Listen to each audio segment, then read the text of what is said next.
yang sudah memberikan kesempatan kepada saya dan memberi ruang untuk saya berbagi praktik baik aksi nyata yang dimana temanya yang hari ini adalah berbagi pemahaman tentang budaya positif di sekolah. Yang kedua, saya menyampaikan terima kasih kepada teman-teman guru yang sudah meluangkan waktu untuk hadir di sini bersama saya. Yang paling pertama tentu saya menyampaikan bahwa saya dalam hal ini masih dalam proses belajar. Saya tidak sempurna. Saya melakukan apa yang saya bisa dan yang saya sudah pelajari selama ini. Teman-teman, yang paling pertama saya mau menanyakan ke teman-teman dulu. Teman-teman sudah paham mengenai apa itu kurikulum merdeka? Sudah. Mungkin satu orang bisa menjelaskan kira-kira menurut teman-teman kurikulum merdeka itu apa? Menurut pemahaman teman-teman sendiri. Mungkin Bu Yulin bisa menjelaskan kira-kira menurut Bu Yulin kurikulum merdeka itu apa? Menurut pemahamannya Ibu Yulin selama ini yang Ibu Yulin jalan kelas yang apa? Yang Ibu Yulin jalan di kelas selama ini pasti Ibu Yulin tahu kira-kira kurikulum merdeka seperti apa? Atau Ibu Mama Ibu Yulin tidak mengajar kelas 10? Oh, bisa geser ke yang mengajar kelas 10. Ibu Yohan? Kurikulum merdeka menurut saya selama ini yang saya paham dan yang saya terapkan di peserta didik saya yang kelas 10 adalah kurikulum yang memberi ruang gerak yang lebih bebas antara guru dan peserta didik, di mana guru bisa memilih elemen-elemen yang sesuai dengan kondisi lingkungan yang ada di sekolah yang bersangkutan, dan guru juga bisa menyesuaikan elemen-elemen itu dengan kemampuan tiap siswa. Terima kasih luar biasa sekali jawaban dari Bu Yohan. Mungkin masih ada teman yang mau berpendapat mengenai hal ini. Baik, yang sangat hebat. Jadi yang dijawab oleh Ibu Yohan itu sudah baik dan benar adanya. Tetapi saya mau menjelaskan Bapak Ibu sedikit tentang merdeka. Dalam proses pendidikan guru penggerak, saya berterima kasih sekali karena begitu banyak pengalaman yang saya dapat. Yang paling pertama, Bapak Ibu, kita lihat kata merdekanya. Merdeka terdiri dari berapa huruf? Paus? Kata merdeka. 7, 8. Oke, kita lihat yang pertama ya, N. N itu adalah mulai dari diri. Jadi teman-teman, segala sesuatu yang berkaitan dengan yang saya buat hari ini itu mulai dari diri saya sendiri. Ya, saya sudah kira-kira lalu setelah mulai dari diri, saya melihat dalam diri apa yang ada dalam diri saya. Lalu saya seorang guru, kira-kira hal-hal baik apa yang saya harus bagikan di anak murid saya. Lalu yang kedua, ada namanya huruf E, itu eksplorasi konsep. Kita memikirkan kira-kira apa konsep yang saya harus buat untuk anak didik saya, eksplorasi konsep. Lalu yang ketiga ada R, itu R itu adalah ruang kolaborasi. Itu bekerja sama dengan rekan sejawat. Kemarin sebelum saya masuk kegiatan ini saya sudah berdiskusi dengan ibu kepala sekolah dengan kurikulum itu yang disebut ruang kolaborasi R. Lalu setelah itu ada apa? D. Demonstrasi kontekstual. Jadi itu namanya saya menyiapkan materi ini. Saya menyiapkan materinya. Saya menyiapkan materi yang saya paparkan sebentar. Habis itu ada E. Elaborasi pemahaman. Setelah saya menyiapkan materinya, saya harus belajar materinya. Saya paham atau tidak materi ini. Seperti itu. Lalu setelah huruf E apa lagi? K. Iya. Setelah saya mempelajari materinya, ada huruf K, yaitu huruf K itu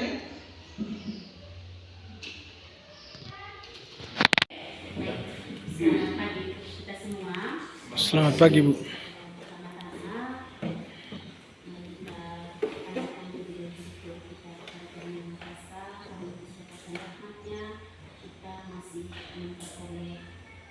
Semangat di pagi hari ini dan aktivitas kita masing-masing.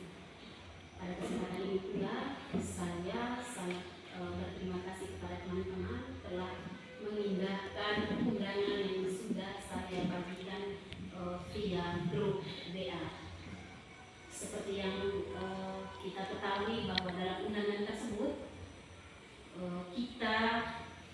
sudah disepakati sebelumnya terkait kegiatan hari ini, yang mana kegiatan dari teman kita selaku pemateri pada hari ini, calon guru penggerak angkatan 10, yang mana topiknya hari ini adalah berbagi praktik baik, seperti itu.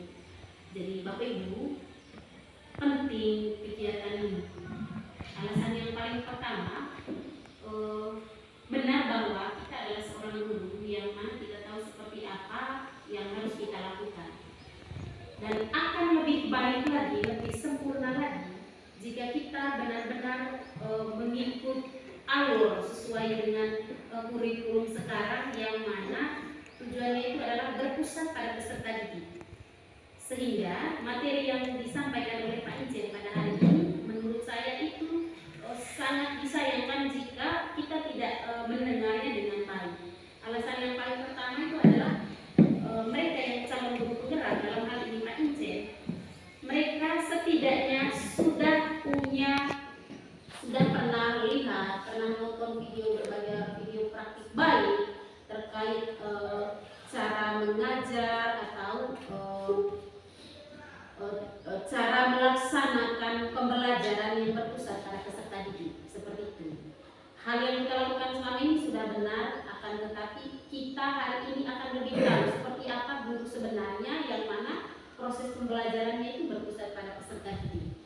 Untuk mempersingkat waktu, sebelumnya kita memulai kegiatan kita dengan doa.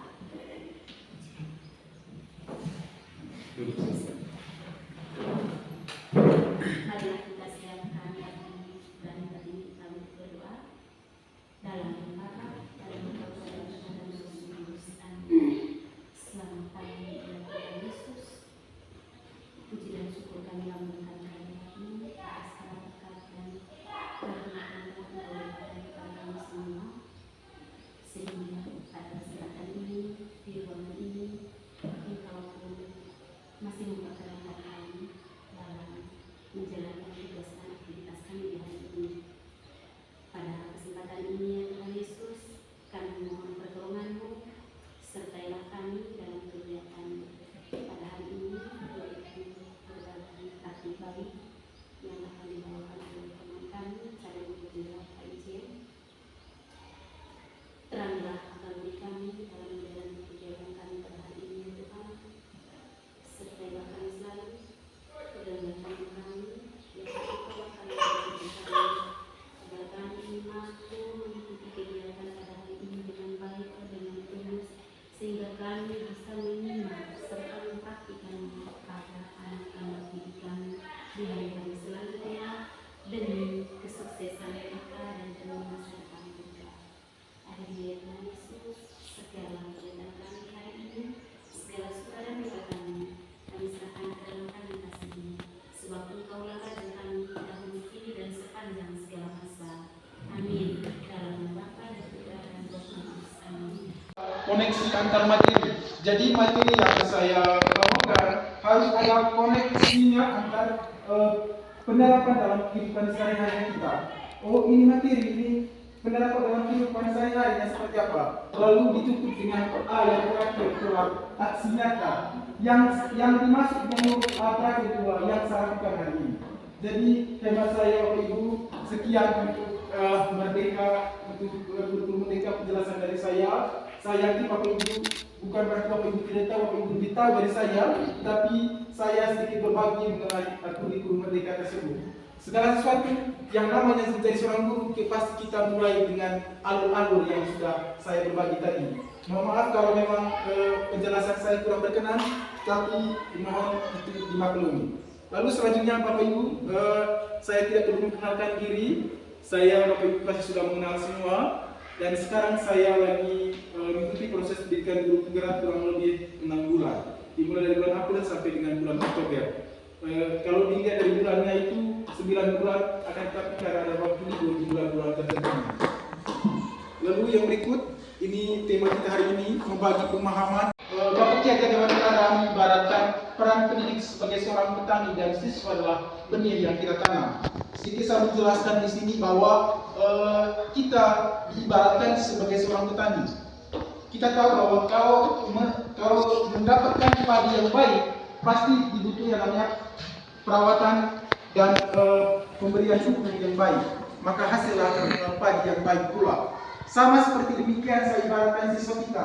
Kalau kita semakin sering memberi arahan yang baik, dalam hal ini seperti seorang petani memberi pupuk pada siswa, maka yang dihasilkan pun akan siswa yang baik pula. Bapak Ibu setuju mengenai hal ini? Atau mungkin Bapak Ibu mau berkomentar tentang hal ini yang disampaikan oleh Bapak Ki Hajar Dewantara, dia seorang tokoh pendidikan. Mungkin Bapak Ibu mau berbagi mengenai hal ini? Tidak ada Bapak Ibu? Oke Bapak Ibu, terima kasih. Ya, seperti yang dia lontarkan bahwa sebagai seorang tenaga pendidik diibaratkan sebagai seorang petani dan siswa adalah benih yang kita tanam. Saya rasa Bapak Ibu selama ini sudah menjalankan hal ini. Lalu yang berikut, saya sedikit memberi pertanyaan kepada Bapak Ibu. Apakah Bapak Ibu setuju bila pemberian hukuman dapat mendisiplinkan siswa? Iya. Bapak Ibu, apakah Bapak Ibu setuju bila pemberian hukuman dapat mendisiplinkan siswa? Iya, mungkin bisa beri komentar pada. Ya. Mungkin dengan kita memberi hukuman dengan itu dan menjadi jerat bahwa dia tidak akan melakukan kesalahan yang Ya, baik. Mungkin ada lagi yang lain? Pemberian hukuman dapat mendisiplinkan siswa. Ada ya, ada tidak. Tergantung hukuman. Jika hukuman berat, maka itu akan membuat siswa takut. Tetapi jika hukuman berupa akademik, yakin dan percaya siswa itu akan disiplin. Iya. Tapi Bapak Ibu setuju ya? Saya setuju. Ada yang setuju dan ada yang tidak setuju. Pemberian hukuman ini tergantung dia punya hukuman apa? Tergantung yang seperti yang sudah disampaikan oleh Ibu Kepala Sekolah. Lalu pertanyaan kedua, apakah Bapak Ibu setuju pemberian hadiah meningkatkan prestasi siswa? Setuju. Ini Bapak Ibu, kita diskusi, tidak terlalu yang hal yang ini. Bapak Ibu, menurut Bapak Ibu apakah setuju bila pemberian hadiah meningkatkan prestasi siswa? Iya. Iya. Hadiah dalam tanda kutip bukan berupa uang ya Pak. Ya. Hadiah dalam bentuk piagam itu pasti. Ya, baik. Yang pasti Bapak Ibu ada yang setuju dan yang tidak. Ya, nanti lalu yang ketiga, apakah Bapak Ibu setuju bila guru harus mampu memberikan solusi untuk setiap siswa yang bermasalah? Setuju sekali. Ya, Bapak Ibu Sambung juga setuju. Lalu yang berikut, apakah Bapak Ibu setuju bila guru berperan sebagai teman bagi siswa? Setuju. Lalu yang berikut, apakah Bapak Ibu setuju bila guru dan siswa berdiskusi tentang masalah yang dihadapi siswa serta bersama-sama mencari solusinya, maka hal itu akan meningkatkan kemandirian dan tanggung jawab pada diri siswa. Sangat setuju. Ya, Bapak Ibu. Saya mau tekankan di sini Bapak Ibu, dari kelima poin ini nanti Bapak Ibu ada yang disebut posisi manajer. Di posisi manajer adalah posisi yang kelima Bapak Ibu.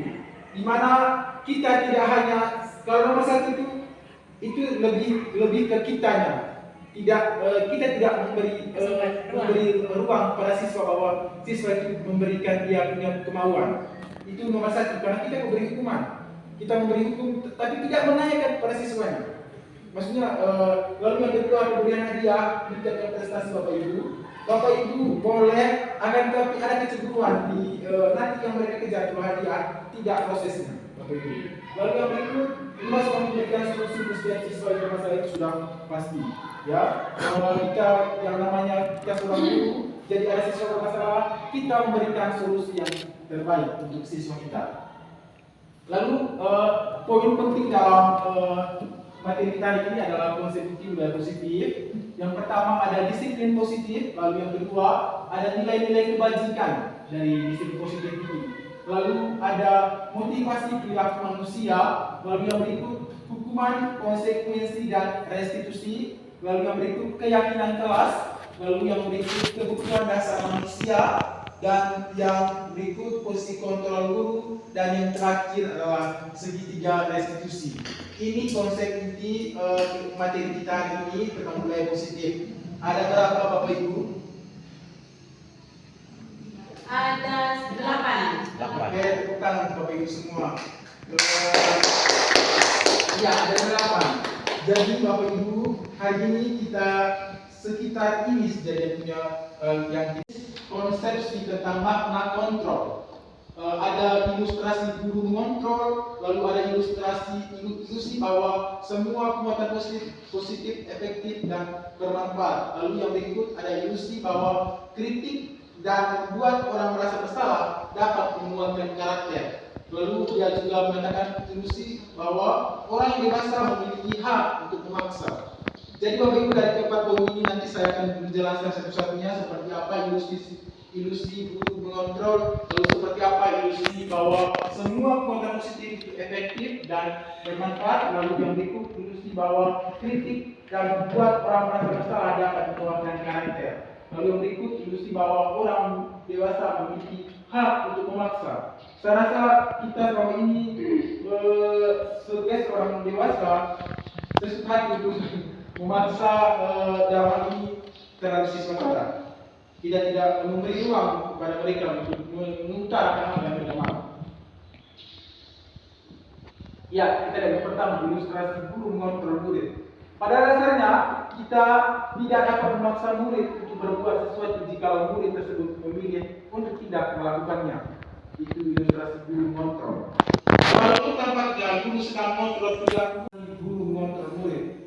Pada dasarnya kita tidak memaksa murid untuk berbuat sesuatu jika murid tersebut memilih untuk tidak melakukannya.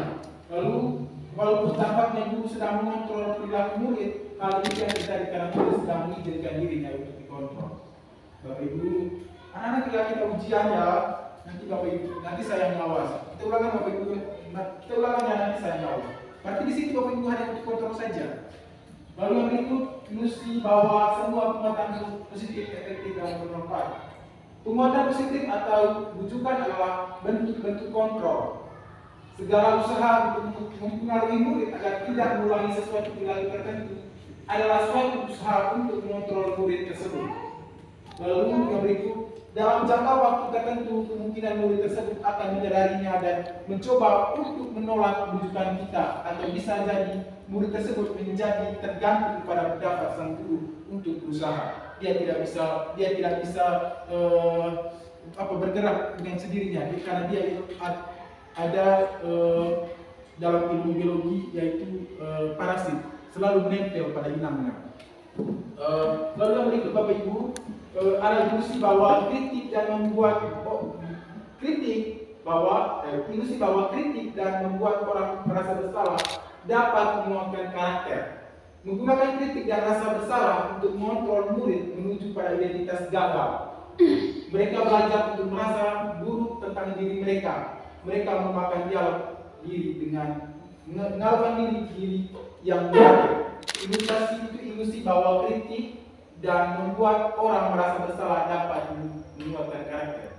Menggunakan kritik dan rasa bersalah untuk mengontrol murid menuju pada identitas gagal. Mereka belajar untuk merasa buruk tentang diri mereka. Mereka mengembangkan dialog diri yang negatif. Lalu yang berikut, ilusi bahwa orang dewasa memiliki hak untuk memaksa. Banyak orang dewasa yang percaya bahwa mereka memiliki tanggung jawab untuk membuat murid-murid berbuat.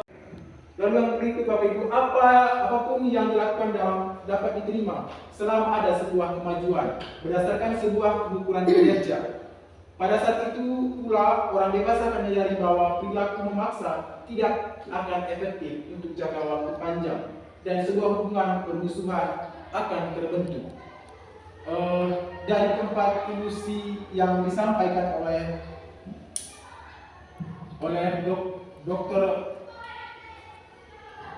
Dr. William Lasar, itu Bapak Ibu meluruskan beberapa miskonsepsi tentang makna kontrol dari keempat poin itu tadi. Itu yang paling kata utamanya adalah kontrol.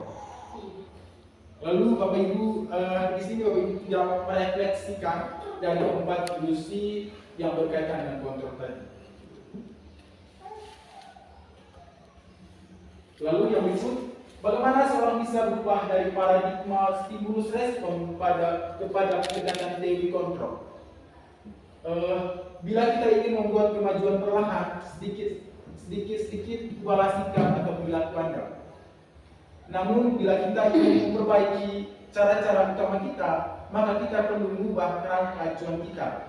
Ubahlah bagaimana Anda melihat dunia, bagaimana Anda berpikir tentang manusia. Ubahlah paradigma Anda, skema pemahaman dan penjelasan aspek-aspek tertentu tentang realitas. Bapak Ibu bisa lihat di sebelah ada bagan, ada stimulus respon dan ada teori kontrol. Teori kontrol yang kita bahas hari, yang kita sedang bahas.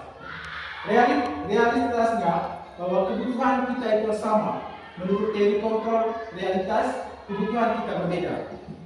Itu kalau menurut stimulus respon, kebutuhan kita itu sama. Tetapi menurut teori kontrol, kebutuhan kita berbeda. Lalu yang kedua, stimulus responnya, semua orang melihat hal yang sama. Menurut teori kontrolnya itu, setiap orang memiliki gambaran yang berbeda. Lalu yang berikut, stimulus responnya itu, kita mencoba mengubah orang agar berpandangan yang sama dengan kita. Teori kontrolnya, kita berusaha memahami pandangan orang lain tentang dunia. Lalu stimulus respon yang keempat, perilaku buruk dilihat sebagai suatu kesalahan. Teori kontrol, semua perilaku memiliki tujuan. Kita tahu bahwa banyak berbuat salah, dari itu kita belajar pengalaman dan kesalahan itu menjadi lebih baik. Lalu yang berikut, orang lain bisa mengontrol saya, itu menurut stimulus respon. Lalu teori kontrolnya, hanya Anda bisa mengontrol diri Anda. Lalu yang berikut, stimulus responnya, saya bisa mengontrol orang lain. Teori kontrolnya adalah Anda tidak bisa mengontrol orang lain. Lalu yang berikut, pemaksaan ada pada saat bujukan gagal, itu stimulus respon. Lalu teori kontrolnya adalah kolaborasi dan konsensus menciptakan pilihan-pilihan baru. Lalu stimulus respon yang terakhir, modal berpikir menang atau kalah, sementara teori kontrol berpikir menang dan selalu menang. Jadi Bapak Ibu, ini mengenai stimulus respon dan teori kontrol. Jadi tinggal Bapak Ibu melihat hal ini dan merefleksikan di dalam diri kita. Bagaimana kita berperilaku, Bapak Ibu? Menurut Bapak Ibu selama ini, bagaimana kita berperilaku dari yang tadi itu? Setelah Bapak Ibu mengetahui stimulus respon dan teori kontrol, ya, kira-kira setelah itu Bapak Ibu, bagaimana Bapak Ibu berperilaku? Apakah sebagai seorang stimulus respon atau sebagai seorang teori kontrol? Bapak Ibu ya. Tidak, Bapak Ibu saya rasa iya, iya, Bapak Ibu ya. Oke. Silakan Pak. Oke Pak, saya sedikit menanggapi tentang kalau tidak salah poin 4 tadi yang mana bunyinya, yang kepada orang perilaku buruk dilihat sebagai suatu kesalahan.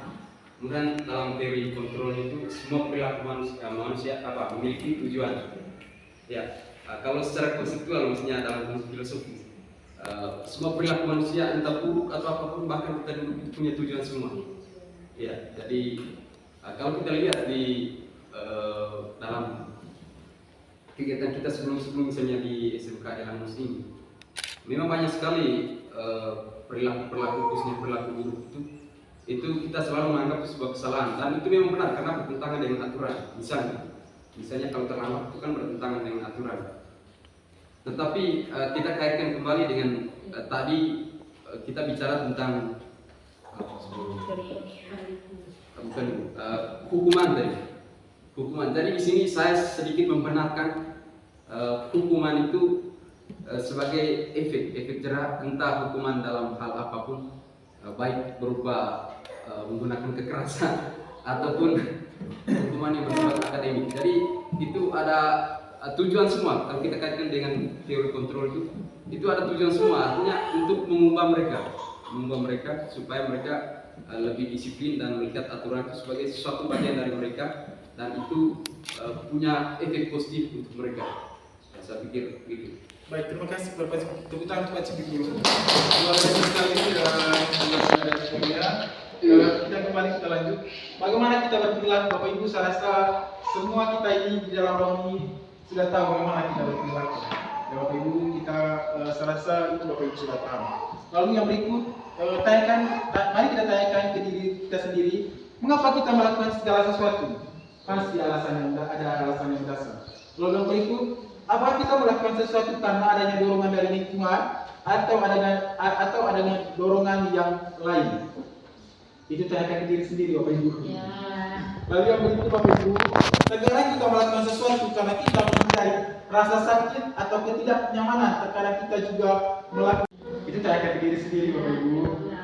Lalu yang berikut, pernahkah Anda melakukan sesuatu untuk mendapatkan senyuman atau pujian dari orang lain? Untuk mendapatkan hadiah atau untuk mendapatkan uang, apalagi kira-kira alasan orang melakukan sesuatu. Memang poin kelima ini membuka hati untuk berbicara, Bapak Ibu. Itu tanyakan ke diri kita sendiri, Bapak Ibu. Untuk referensi ke dalam diri kita sendiri. Lalu kita masuk yang kedua, apa itu?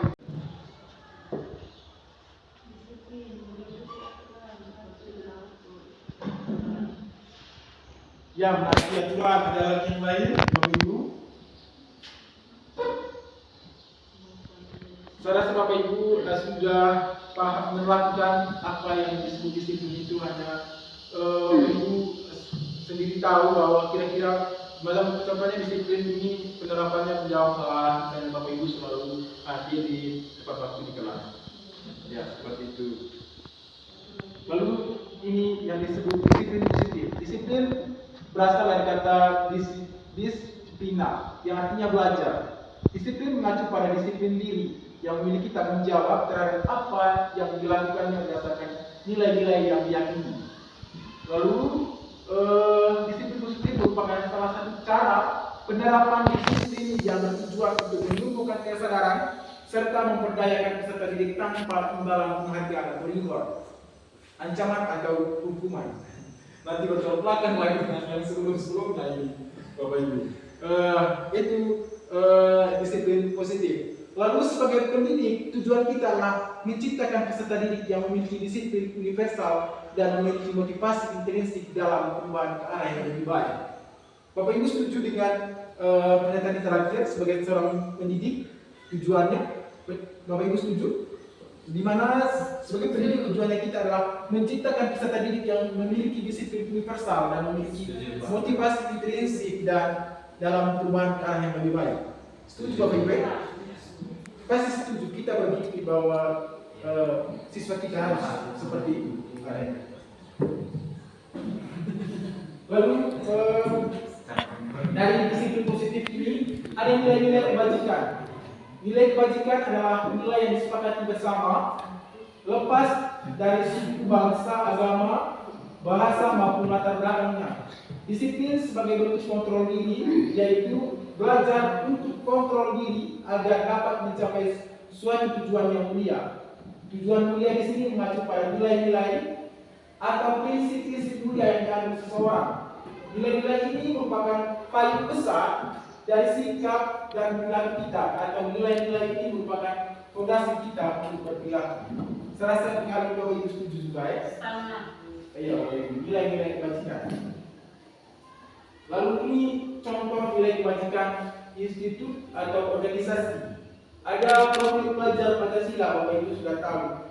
Kira-kira yang dikandung dalam nilai-nilai profil pelajar Pancasila ini Bapak Ibu sudah paham ya? Yang pertama mungkin bisa dibaca oleh Bu Yulin. Nilai-nilai yang dikandung dalam profil pelajar Pancasila. Oh iya, saya sendiri. Beriman bertakwa kepada Tuhan yang Maha Esa, itu nilai profil pelajar Pancasila yang pertama. Dan berakhlak mulia. Lalu yang kedua, mandiri. Lalu yang ketiga adalah bernalar kritis. Yang keempat, berkebinekaan global. Yang kelima, gotong royong. Dan yang keenam, kreatif. Jadi kalau seperti itu berapa nilai yang ada dalam profil pelajar Pancasila? Ada nilai yang ada dalam profil Pancasila. 10. Kenapa 10 Bapak Ibu? 9. Kenapa 9? Teman-teman guru berbagi, lalu ada keberanian mengutarakan sesuatu apapun itu jika itu hal baik. Lalu keingintahuan, kita harus guru itu tidak pernah berhenti untuk belajar. Dia menjadi seorang guru berarti belajar sepanjang hayat, Bapak Ibu. Lalu ditambah dengan kegiatan guru yang ada. Lalu berorganisasi, Bapak Ibu, seperti yang sudah disampaikan oleh pengawas kemarin, buat komunitas belajar. Komunitas belajar kita bisa, kalau komunitas belajar kita sudah ada, maka kita bisa mendapatkan sertifikat dari situ. Sertifikat itu digunakan untuk apa? Kita bisa simpan di PMN. Ada nilai, Bapak Ibu, seperti itu. Lalu saya rasa yang membawa Bapak Ibu sudah tahu bagaimana kita harus bersabar, bagaimana kita menghormati kehormatan, memiliki rasa humor dan berinisiatif, integritas, pemecahan masalah, juga pengetahuan tanggung jawab dan persahabatan. Lalu yang berikut masuk pada motivasi perilaku manusia. Ada 3 motivasi perilaku manusia, Bapak Ibu. Yang pertama, motivasi ekstrinsik. Yang kedua, motivasi ekstrinsik. Dan yang ketiga adalah motivasi intrinsik. Yang pertama, Bapak Ibu, untuk menghindari ketidaknyamanan atau hukuman. Lalu yang kedua, untuk mendapatkan imbalan atau penghargaan dari orang lain. Dan yang ketiga, untuk menjadi orang yang mereka inginkan dan menghargai diri sendiri dengan nilai-nilai yang mereka percaya. Ini motivasi perilaku manusia. Jadi kita masuk di motivasi yang mana? Apakah untuk menghindari ketidaknyamanan atau hukuman, atau untuk mendapatkan imbalan atau penghargaan dari orang lain saja? Anak muda itu nomor 1. Dan kedua, menginginkan dan menghargai diri sendiri dengan nilai-nilai yang mereka percaya. Tinggal Bapak Ibu, saya rasa Bapak Ibu dari ketiga perilaku ini semuanya masuk. Kita masuk pada hukuman, konsekuensi dan restitusi. Mungkin bisa baca Bapak Ibu? Biar saya yang baca Bapak Ibu.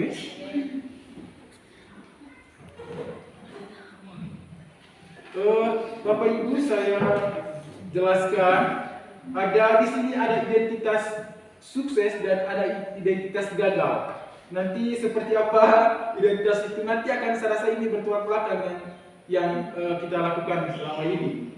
Ada yang pertama, bagian yang pertama ini ada identitas gagal.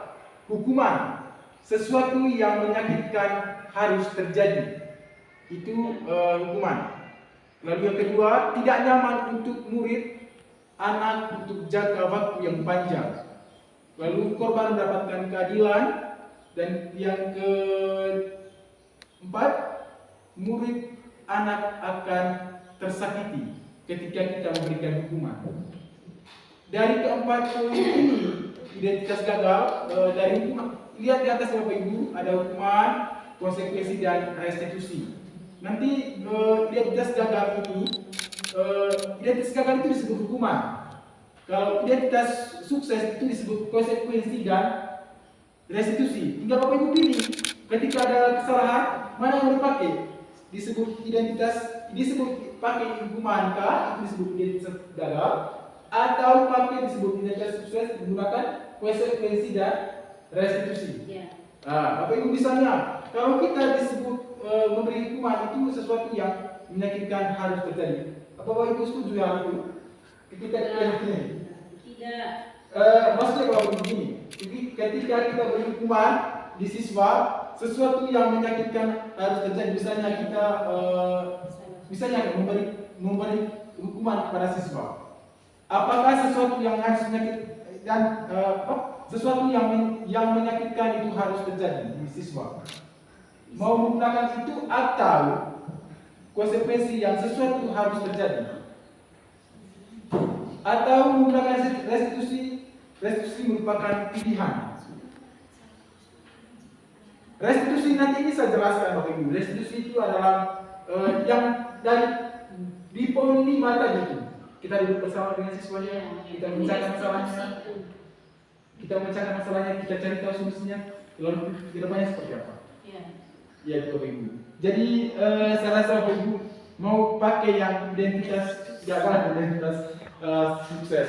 Bapak Ibu, ini saya memberikan gambaran Bapak Ibu bahwa kalau identitas gagal atau hukuman itu adalah tidak nyaman untuk murid, anak untuk jangka waktu yang panjang. Dia pasti dendam nanti. Lalu konsekuensinya tidak nyaman untuk murid, anak untuk jangka waktu pendek. Restitusi adalah menguatkan untuk murid, anak dalam waktu yang panjang. Lebih pilih yang mana? Lebih pasti Bapak Ibu pilih yang restitusi karena itu hal yang baik. Lalu yang berikut, korban mendapatkan keadilan, itu hukuman. Lalu pada konsekuensinya adalah korban bisa diabaikan. Kalau pada restitusinya adalah korban mendapatkan ganti. Lalu yang berikut, murid anak akan tersakiti kalau pada konsekuensinya adalah murid anak dibuat tidak nyaman. Lalu pada restitusi adalah murid anak mendapatkan penguatan dari kita. Seperti itu. Jadi Bapak Ibu, kita mau pakai identitas sukses atau mau pakai disiplin. Mau pakai yang ini yang bagian pertama atau mau pakai yang kedua ini? Kedua, disiplin. Saya jelaskan sedikit hukuman kalau pada kalian yang kedua itu berperilaku positif, berperilaku pasif, agresif dan meningkat. Konsekuensinya adalah penguatan hanya bertahan dalam jangka waktu pendek. Kalau pada disiplinnya itu adalah masalah bisa dipecahkan, diselesaikan. Ini dua bagan yang menggambarkan disiplin dengan identitas sukses. Ada ini. Bagan pertama ini disebut ada dua, bisa ada identitas gagal dan ada identitas sukses. Misalnya Bapak Ibu ada kasus nih. Kalau konsekuensi itu disebut identitas sukses dan disiplin, lalu ada restitusinya. Restitusinya adalah memecahkan masalah tersebut. Nanti Bapak Ibu bingung, nanti akan seperti apa segitiga restitusi. Nanti saya jelaskan. Ya. Mungkin alat-alatnya kita dulu bantu supaya Bapak Ibu paham ini. Kalau berdasarkan bagian di atas, berikut adalah penjelasan tentang hukuman, konsekuensi dan restitusi Bapak Ibu. Tadi Bapak Ibu bingung lihat bagian itu. Iya. Awal tulisan kecil itu mohon maafkan Bapak Ibu. Hukuman adalah tidak terencana, bersifat satu arah, bisa berupaya berupa hukuman fisik, psikis atau kata-kata kasar. Bapak Ibu setuju mengenai hukuman ini? Itu dia punya tidak maksudnya Iya, seperti itu ya. Iya, seperti itu yang disebut dengan hukuman. Iya, Bapak Ibu setuju dengan iya. Lalu yang berikut konsekuensi itu bersifat terencana, sudah disepakati, bentuk konsekuensinya dibuat oleh pihak guru sekolah. Bapak Ibu setuju dengan pernyataan ini? Konsekuensi. Setuju. Ya. Lalu kita masuk yang restitusinya Bapak Ibu. Adalah proses menciptakan kondisi bagi murid untuk memperbaiki kesalahan mereka sehingga mereka bisa kembali pada kelompok mereka dengan karakter lebih kuat. Itu menurut dosen 2024. Bapak Ibu setuju? Bapak Ibu diusahakan kalau pada restitusi ini diusahakan untuk berhasil. Ini menurut teori dari dosen diterbit pada tahun 2024. Dari bagian tadi itu Bapak Ibu, ini 3 poin intinya. Ada hukuman, konsekuensi dan restitusi. Ini penjelasannya. Bapak Ibu paham ya? Paham. Lalu 9 ciri restitusi. Kita masuk pada restitusi. Bukan untuk menebus kesalahan, namun untuk belajar dari kesalahan. Lalu memperbaiki hubungan. Lalu tawaran bukan paksaan Bapak Ibu. Kita memberikan tawaran di siswa kita. bukan paksaan. Lalu restitusi menuntut untuk melihat ke dalam diri. Lalu yang berikut, restitusi mencari kebutuhan dasar yang mendasari tindakan. Kira-kira anak-anak ini sering terlambat. Kebutuhan apa yang dia harus yang dia butuhkan maka supaya terlambat itu tidak terjadi lagi? Apakah mungkin butuh perhatian dari orang tua, kasih sayang, orang ini? Anak besok kalau kita terlambat, besok harus rajin ya, kita terlambat lagi. Yang paling baik. Lalu berikut, restitusi fokus pada karakter bukan tindakan. Lalu yang berikut, restitusi fokus pada solusi. Dan yang terakhir, restitusi mengembalikan murid tersebut berbuat salah kepada kelompoknya. Bapak Ibu, itu 9 ciri restitusi. Bapak Ibu, jadi Bapak Ibu, kita terus sudah jenuh, kita dulu Bapak Ibu ya. Jadi ini adalah Bapak Ibu sastra yang baru, izinkan satu baru Bapak Ibu. Bapak Ibu nanti untuk konsentrasi dalam game ini Bapak Ibu. Bapak Ibu tinggal, tapi peraturannya game ini selama saya berbicara Bapak Ibu harus bisa mohon izinkan diri Bapak Ibu. Karena kita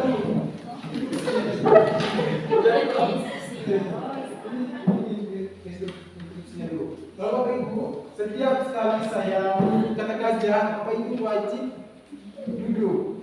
Ya, ya. Setiap kali saya kata gajah, Bapak Ibu wajib duduk.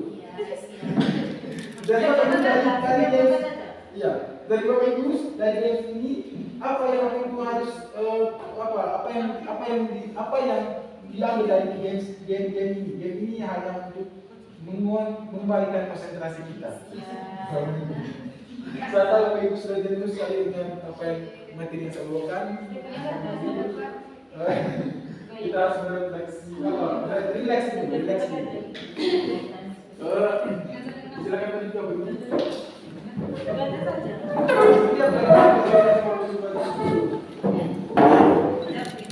Ya, Bapak Ibu. Pada hari Jumat tanggal mulai Bapak Ibu. Pada hari Jumat tanggal 7 Juni 2024 di Kota Ruteng terjadi penumpukan hewan liar. Dan di situ di banyak penumpukan hewan liar itu terdapat guru Elandus yang ada di situ. Salah satunya adalah Ibu Olin. Dan Ibu Olin melihat bahwa banyak hewan-hewan yang dia sukai, namun tidak bisa dia memeluknya karena hewan itu adalah hewan terlalu besar dan hewan namanya itu adalah hewan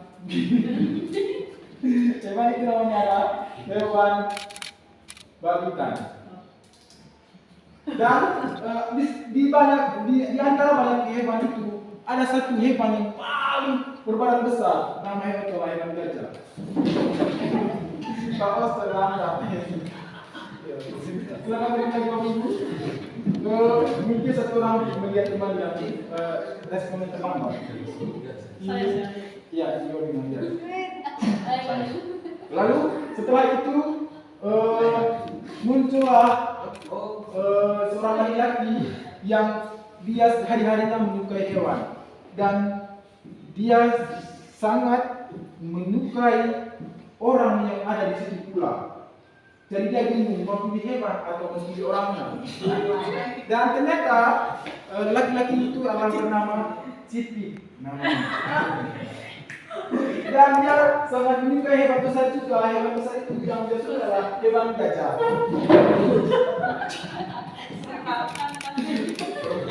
Sudah menikah 2 minggu dan akhirnya dia memilih salah satu hewan dari berbagai hewan yang paling banyak itu. Dan hewan itu yang dia bawa adalah hewan anjing. Dan dia bawa pulang lalu dia di jalan dia ketemu dengan seorang perempuan yang barusan pulang dari pasar dan perempuan itu juga baru membeli hewan baru dan perempuan itu namanya adalah Ibu Lasti. Lalu dia menyapa si laki-laki ini menyapa, "Kamu pulang dari mana?" Lalu dia menjawab, "Saya pulang dari pasar." Pulang apa? "Kamu beli apa di pasar?" "Saya baru pulang beli hewan." Lalu dia tanya, "Hewan apa yang kamu beli?" "Hewan yang saya beli adalah hewan gajah." Oke Bapak Ibu, saya rasa Bapak Ibu sudah konsentrasi. Silakan duduk kembali. memilih mencatat 100 kali di dalam buku kalimat saya tidak akan terlambat lagi karena terlambat ke sekolah. Itu disebut hukuman atau konsekuensi. Hukuman. Oke. Lalu yang kedua, lari mengelilingi lapangan basket 2 kali karena terlambat hadir di sekolah. Itu disebut hukuman atau konsekuensi. Hukuman. Bapak Ibu, kasih. Lari mengelilingi lapangan basket 2 kali karena terlambat hadir di sekolah. Disebut hukuman atau konsekuensi. Hukuman. Iya, Bapak Ibu, dari saya jelaskan dari pernyataan tindakan ini ada yang ada yang maksudnya kasih jalan ya, hukuman dan konsekuensi. Ada yang hukuman saja yang nah, lalu yang berikut, murid diminta untuk push up 15 kali karena tidak menggunakan masker ke sekolah. Itu disebut hukuman atau konsekuensi. Hukuman dan konsekuensi. Konsekuensi. Ya, karena hukuman atau konsekuensi. Karena tidak menggunakan masker ke sekolah, saya tidak di push up.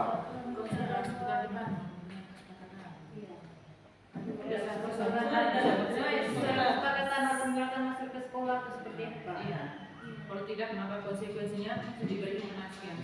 Oke. Lalu yang berikut, mengganti kertas tugas teman yang telah dicoret-coret itu Konsekuensi. itu Bapak Ibu, salah satu Bapak Ibu sudah paham apa ini disebut hukuman, apa yang disebut konsekuensi Bapak Ibu. Lalu membersihkan tumpahan air di meja tulis karena tersenggol pada saat belajar. Konsekuensi. Iya, karena dia sudah berbuat salah. Lalu yang berikut, murid disuruh untuk mengenakan sepatu seharian di sekolah karena tidak mengenakan sepatu hitam. Kenapa? Murid disuruh untuk mengenakan sepatu seharian di sekolah karena tidak mengenakan sepatu hitam. Hukuman. Iya, karena dia Melanggar Iya. aturan. Lalu lari mengelilingi lapangan basket 2 kali karena terlambat 10 menit untuk pelajaran PJOK, hukuman atau Kenapa, Pak? lari mengelilingi lapangan basket 2 kali karena terlambat 10 menit untuk pelajaran PJOK, hukuman atau konsekuensi. Hukuman. Itu bagian dari hukuman.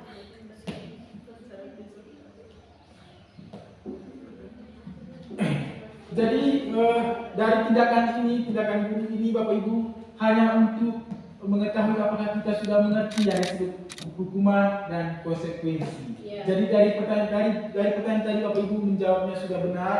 Jadi saya berpikir bahwa Bapak Ibu sudah paham mengenai hukuman dan konsekuensi. Ya, Bapak Ibu ya? Ya, Kita Pak. lanjut. Kita lanjut dari konsep inti dari budak presiden tadi. Yang berikut adalah keyakinan kelas. Mengapa keyakinan kelas? Mengapa bukan peraturan kelas? Mengapa keyakinan kelas? Mengapa bukan peraturan kelas? Jadi Bapak Ibu, saya rasa Bapak Ibu selama ini yang ada wali yang memiliki anak wali pasti punya peraturan kelas tertentu. Nah, lalu di sini selama proses pendidikan guru bergerak, ternyata yang bagus itu adalah keyakinan kelas, bukan peraturan kelas. Nanti seperti apa keyakinan kelas nanti Bapak Ibu belajar di sini. Silakan Bapak. Lalu pertanyaan Reflektif. Ya, ini. Mengapa kita memiliki peraturan tentang penggunaan helm pada saat mengendarai kendaraan roda 2 atau motor?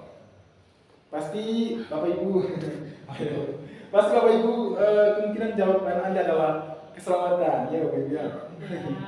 Atau menurut Ibu Nila, kalau kita menggunakan helm itu kira-kira gimana? Keselamatan, yang kedua itu untuk menaati aturan lalu lintas. Iya, Ibu. Terima kasih sekali tentang Ibu Nila. Lalu yang berikut, mengapa kita memiliki peraturan tentang penggunaan masker dan mencuci tangan setiap saat?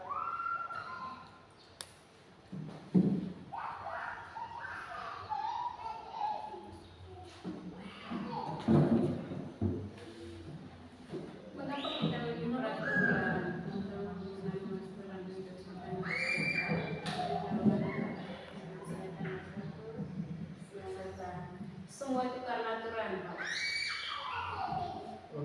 Pak Awas mungkin bisa berkomentar tentang pertanyaan reaktif ini. Pertanyaan pertama, mengapa kita memiliki peraturan atau keselamatan? Lihat ini tadi Bapak Ibu keyakinan kelas. Mengapa keyakinan kelas? Mengapa bukan peraturan kelas? Bapak Ibu silakan. Ini Bapak Ibu sudah paham ya? Sudah membaca pertanyaan reflektif ini ya? Bapak Ibu ya baik. Saya menjelaskan nilai-nilai keselamatan atau kesehatan inilah yang kita disebut sebagai suatu keyakinan Bapak Ibu. Tadi Bapak Ibu harus nyimak baik-baik ini penting sekali Bapak Ibu. Keyakinan kelas. Mengapa bukan peraturan? Pertanyaan reflektifnya tadi Bapak Ibu. Pertanyaan ini reflektifnya yang tadi dijawab Bapak Ibu. Jadi Bapak Ibu jawab pertanyaan pertama.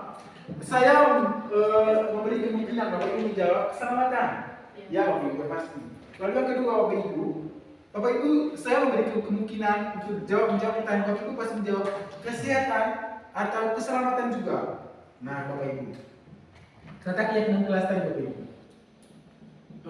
Nah ini saya jelaskan Bapak Ibu dari kedua jawaban tadi, keselamatan dan kesehatan. Nilai-nilai keselamatan atau kesehatan inilah yang kita sebut sebagai suatu keyakinan. Ya Bapak Ibu ya. Karena kita yakin bahwa saya harus selamat Bapak Ibu.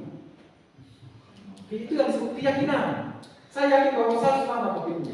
Lalu yaitu nilai-nilai kebajikan universal yang disepakati secara tersirat dan tersurat, lepas dari latar belakang suku, negara, bahasa maupun agama.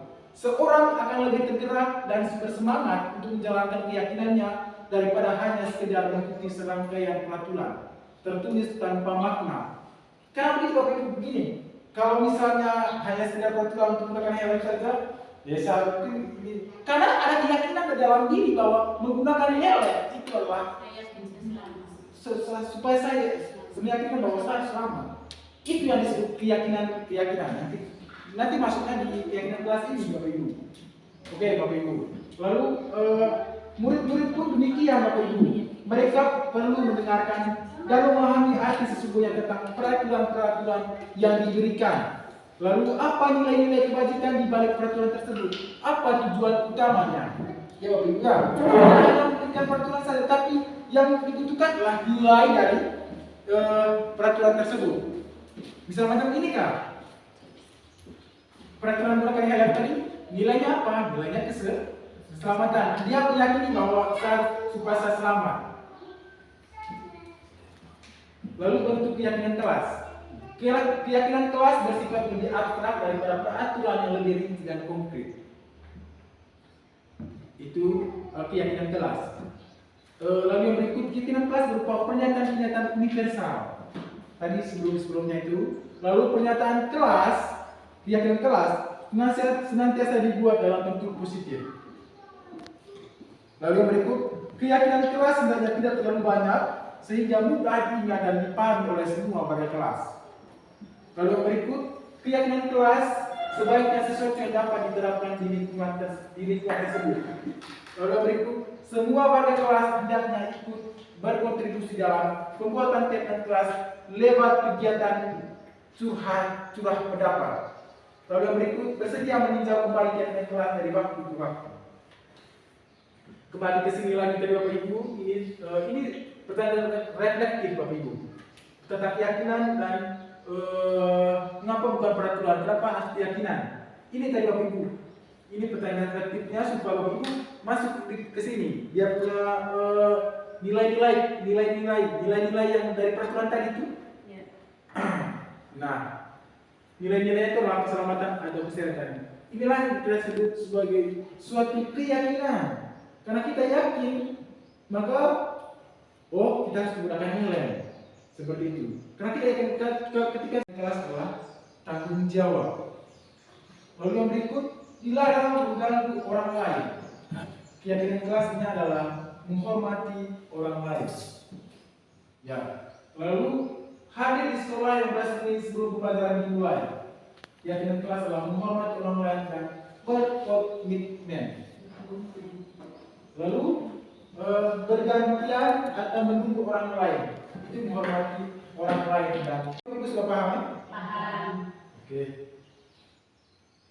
Pertanyaan pemantiknya Bapak Ibu.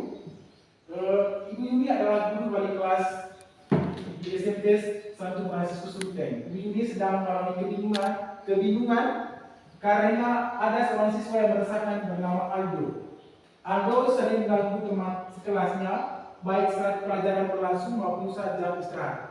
Akibat teman-teman sekelas Aldo merasa terganggu dan guru yang ada di kelas tersebut juga merasa terganggu. Pertanyaannya, mengapa Aldo sering melakukan hal seperti itu?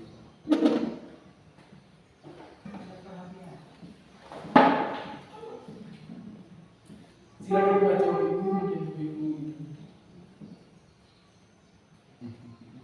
Atau rubah kita Ibu Yunia. Kita rubah Ibu Yunia. Ibu Lasti, guru wali kelas 11 di SMK dalam Sulteng. Lalu Ibu Lasti ini sedang mengalami kebingungan karena ada seorang siswa yang merasakan bernama Rio. Lalu Rio sering mengganggu teman sekelasnya, baik saat pelajaran berlangsung maupun saat jam istirahat. Akibat teman kelas Aldo merasa terganggu dan guru yang ada di kelas tersebut juga merasa terganggu. Kira-kira mengapa Aldo ini sering melakukan hal seperti ini? Jadi, Karena yang pertama, kemungkinan besar ibu gurunya tidak membuat keyakinan kelas. oke, ada Yang lain? kedua, Aldo tidak yakin bahwa dia menjalankan sebuah keyakinan kelas. Ada yang lain? Jelas tinggi. Ada keyakinan kelas, akan tetapi dia tidak mengikuti keyakinan tersebut. Kemudian saya pernah menemukan siswa seperti ini, si Rian Bota, ya. Kira-kira saya sampai sekarang juga saya bertanya-tanya mengapa dia seperti itu, atau mungkin dia mencari perhatian lebih dari kita guru ataupun teman mungkin. Cari tahu kira-kira mengapa, ada apa dengan dia. Ya, ada lagi yang lain? Mengapa lo melakukan hal demikian? Pak. Ya, silakan. Oke, kalau dari saya Pak, kadang apa yang kita lihat dari orang punya perbuatan itu hanyalah akibat atau konsekuensi dari pengalaman-pengalaman yang dia alami dalam situasi kehidupan mereka. Ya, bisa jadi misalnya kalau kita lihat di dalam Aldo itu, mungkin saja itu ada masalah dalam keluarga, mungkin kurang perhatian dari keluarga, atau mungkin salah satu orang tuanya tidak ada sepanjang pertumbuhan hidupnya dia, atau mungkin ada persoalan lain, sehingga sebagai akibatnya itu dia melampiaskan itu kepada teman-teman yang ada di sekitar dia. Betul sekali apa yang disampaikan Bapak Citi. Lalu teman-teman, kita masuk dari ini tadi kira-kira pertanyaan apa Aldo sering melakukan hal seperti itu? Benar sekali apa yang disampaikan Bapak Citi. Lalu apa yang Aldo butuhkan di sini? Kira-kira dia butuh apa? Perhatian, Bapak Ibu betul untuk semua, untuk Bapak Ibu semua. Tos apa yang kita Aldo? Perhatian. Iya, perhatian khusus untuk Aldo. Karena dia setiap hari melakukan hal demikian. Seperti apa yang disampaikan Bapak Citi tadi, dia mungkin ada masalah di rumah, lalu dia lampiaskan di teman-temannya di kelas. Lalu bagaimana cara untuk mengatasi hal itu? Bapak Ibu tinggal panggil Aldo, Bapak Ibu tidak bisa langsung marah Aldo, Bapak Ibu. Karena kita tidak tahu apa latar belakang sampai Aldo ini membuat melakukan hal demikian. Ya Bapak Ibu ya. Bapak Ibu paham ya? Iya Bapak Ibu. Berarti Bapak Ibu, saran Bapak Ibu sudah mengerti dengan yang sebelumnya dari Bapak Ibu ya? Siap. Iya. Lalu Bapak Ibu, dengan adanya pertanyaan pemantik ini Bapak Ibu, maka kita masuk pada materi yang berikut, kebutuhan dasar manusia. Ada 5 kebutuhan dasar manusia, Bapak Ibu sudah tahu ya. Kebutuhan dasar manusia ada bertahan hidup, pasti kita salah satu kebutuhan kita. Supaya kita bisa bertahan hidup dengan cara apa, Bapak Ibu? Bertahan hidup dengan cara apa, Bapak Ibu? Makan. Atau ini Bapak Ibu supaya kita bisa bertahan hidup, apa yang kita lakukan? Cari pacar. Makan.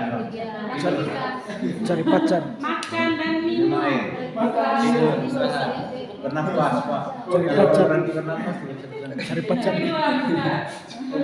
Pak, anggap saja kami di Yang sana. kedua, kebutuhan dasar manusia itu inilah yang disebut 5 kebutuhan dasar manusia, Bapak Ibu. 5 kebutuhan dasar manusia yaitu adalah untuk bertahan hidup. Itu ya saya kita tahu seperti apa. Kalau untuk bertahan hidup apa yang dibutuhkan? Ya, makan dan lain sebagainya, Bapak Ibu. Lalu yang berikut penguasaan, kasih sayang dan rasa diterima, kesenangan dan kebebasan. Kita masuk yang penjelasannya. 5 kebutuhan dasar manusia. Bertahan hidup, yaitu dia butuh makanan, pakaian, tempat tinggal, kesehatan dan keamanan. Setuju Bapak Ibu? Setuju. Lalu kasih sayang, kebutuhan kasih sayang dan rasa diterima. Rasa diterima, dipedulikan, berbagi, kerjasama, menjadi bagian dalam kelompok. Itu betul, Bapak Ibu? Setuju. Lalu yang berikut penguasaan, yaitu harga diri, keinginan untuk dianggap, memimpin, berprestasi, diakui dan dengar. Itu kebutuhan yang ketiga oleh manusia. Jadi kebutuhan untuk supaya tercapai penguasaan, maka dia harus ada harga diri. Bapak Ibu paham hal ini. Lalu yang berikut kebebasan, yaitu mandiri, memiliki pilihan, mencoba hal baru, lalu mampu mengendalikan arah dirinya.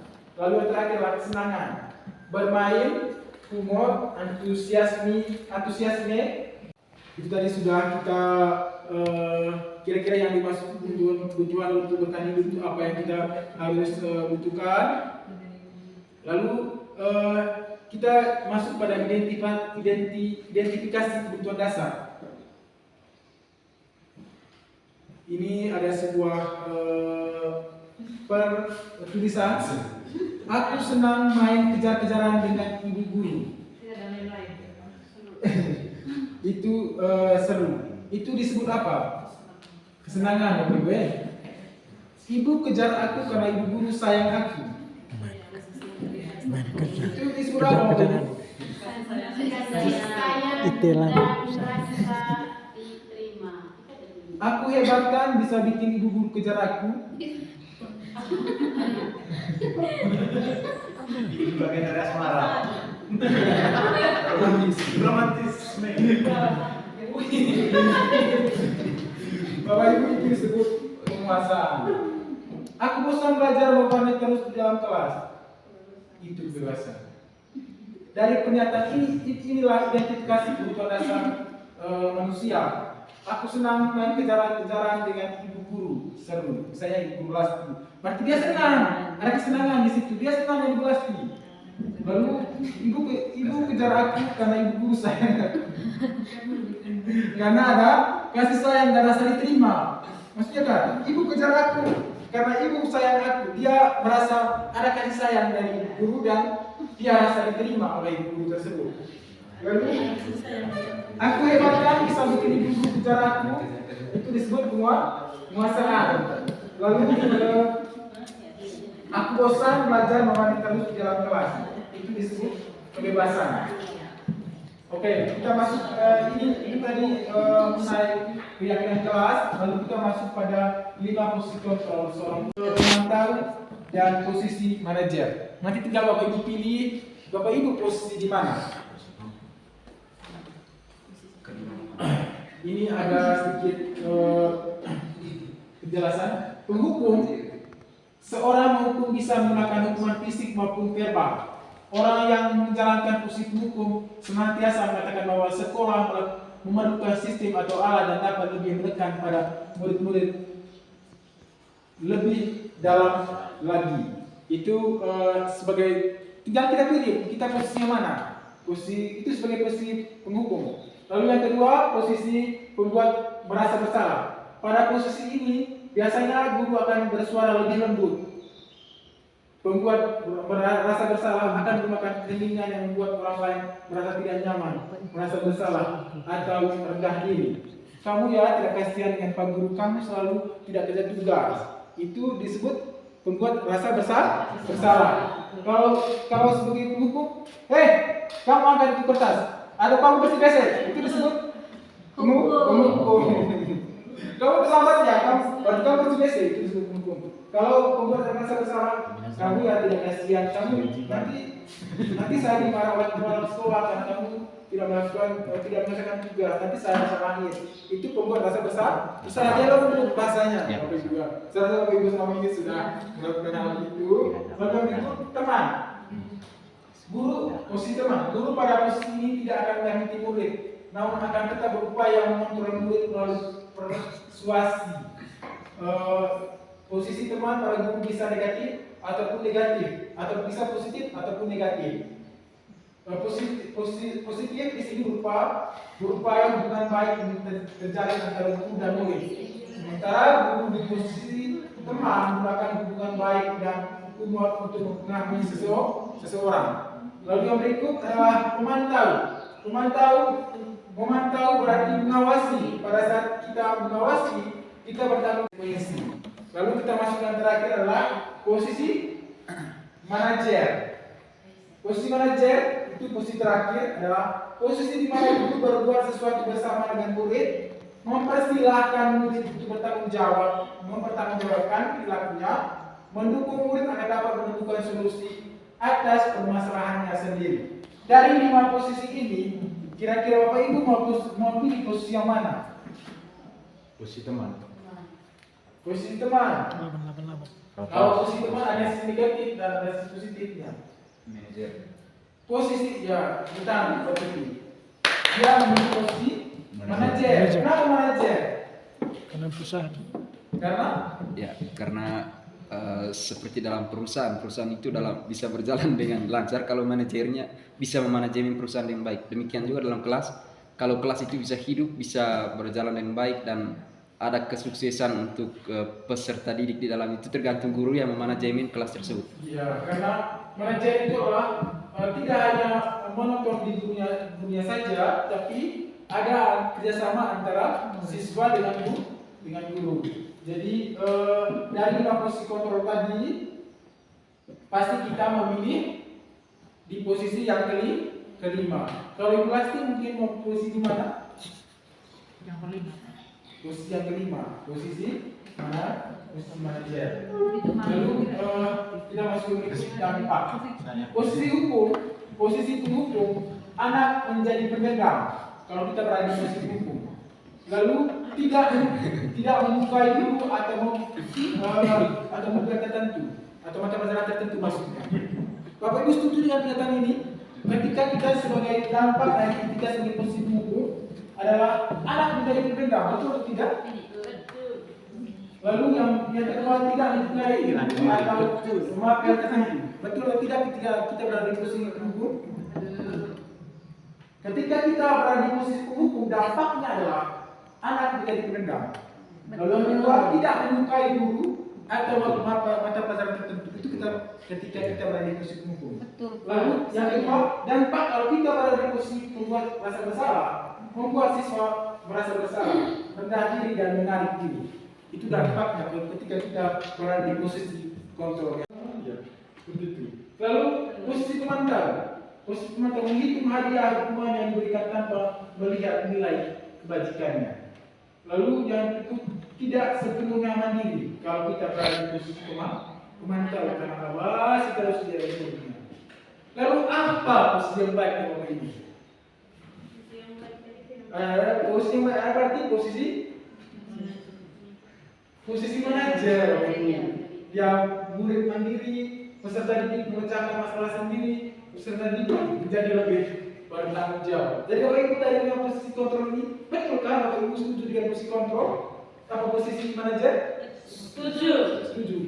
Mungkin bisa salah satu guru berikan alasan sampai Bapak Ibu mengambil dari mengabaikan posisi lain lalu mengambil bersikap kokoh untuk mengambil posisi manajer.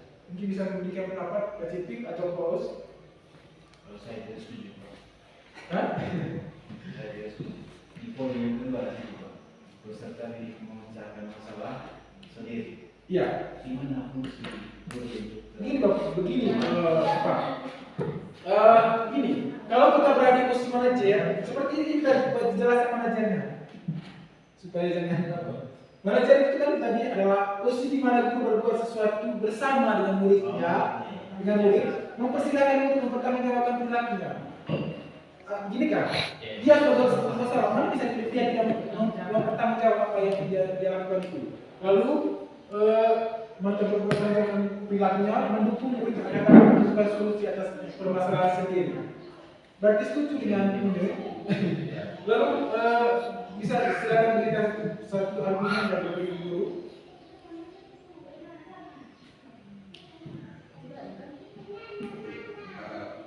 Terima kasih Pak. Mohon maaf untuk saya telepon. Ya, Oke, saya setuju sekali. Maksudnya menurut saya kalau posisi manajer ini sejalan dengan visi misi dari kurikulum mereka, saya pikir Pak. Karena melihat penjelasan di dalam, khususnya yang pertama murid mandiri, kemudian peserta didik memecahkan masalah sendiri, itu ada ruang, ada kebebasan di sana. Artinya guru juga selain dia memberikan bimbingan, juga memberikan kebebasan kepada peserta didik termasuk dalam hal misalnya di dalam video kedua itu memecahkan masalah sendiri. Ya, saya pikir seperti itu dari saya. Oke Bapak Ibu, jadi saya rasa Bapak Ibu setuju semua kalau kita mengambil di posisi kontrol, posisi kontrol manajer.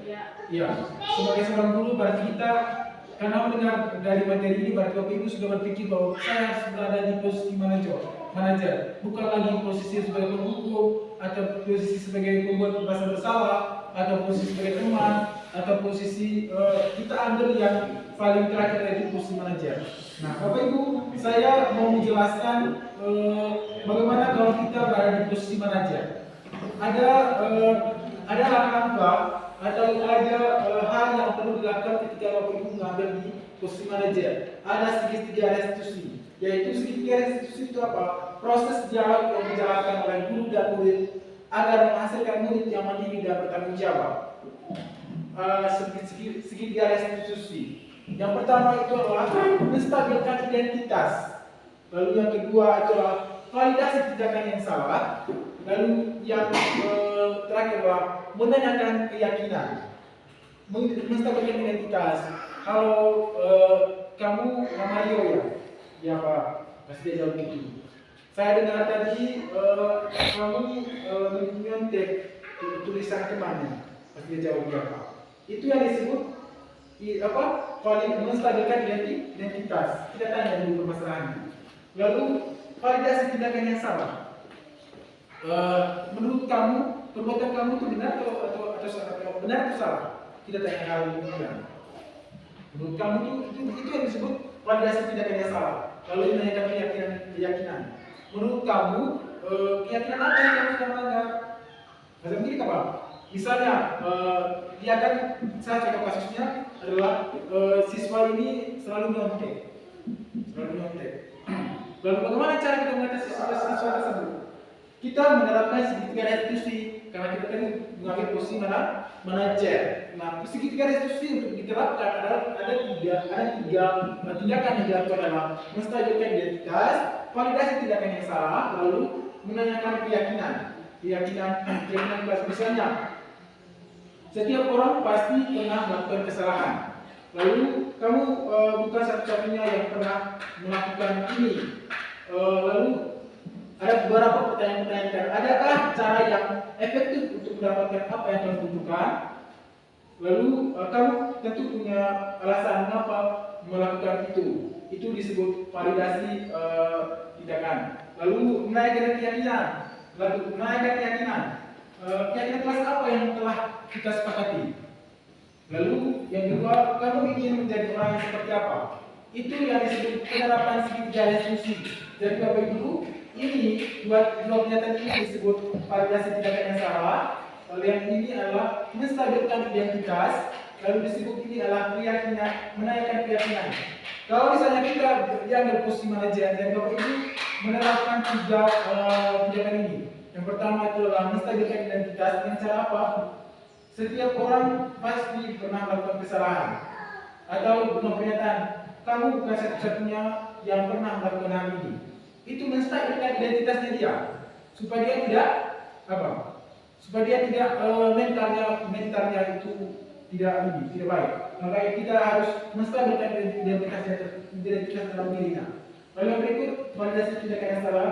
Kamu tentu punya alasan mengapa melakukan hal ini.